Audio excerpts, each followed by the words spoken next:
Welcome to our channel. Today we how to connect Google Analytics 4 to your Squarespace website. Beginner guide step by step clearly.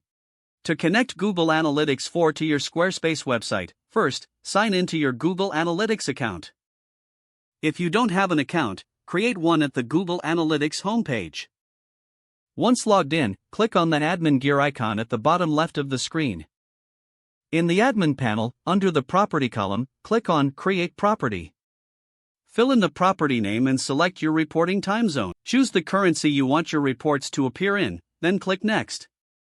Answer the questions about your business and click Create. Now navigate to the Data Streams section under your new property. Click on Add Stream, then select Web from the options. Enter your Squarespace website URL and a name for the stream. Click Create Stream after filling in the details. You will see a measurement ID which starts with G-. Copy this measurement ID for later use. Now, log into your Squarespace account and select your website from the dashboard. In the Squarespace menu, go to Settings. Scroll down and click on Advanced. Next, click on Save your changes by clicking the Save button at the top of the screen. After saving, it may take some time for Google Analytics to start tracking data from your Squarespace site. To ensure everything is set up correctly, return to Google Analytics and check the real-time reports. You should see activity reflecting visitors on your website, confirming that Google Analytics is connected properly. Congratulations, you have successfully connected Google Analytics 4 to your Squarespace website.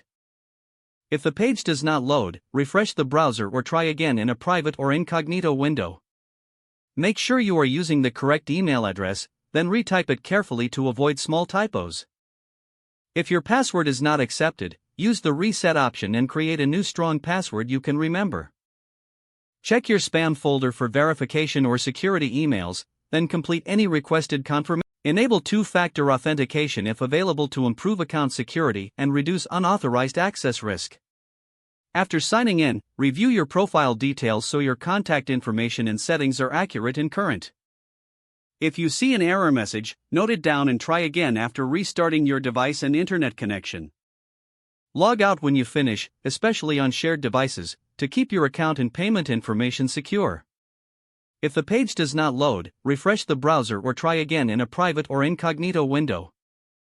Make sure you are using the correct email address, then retype it carefully to avoid small typos. If your password is not accepted, use the reset option and create a new strong password you can remember. Don't forget to like this video and subscribe to our channel for more step-by-step tech guides.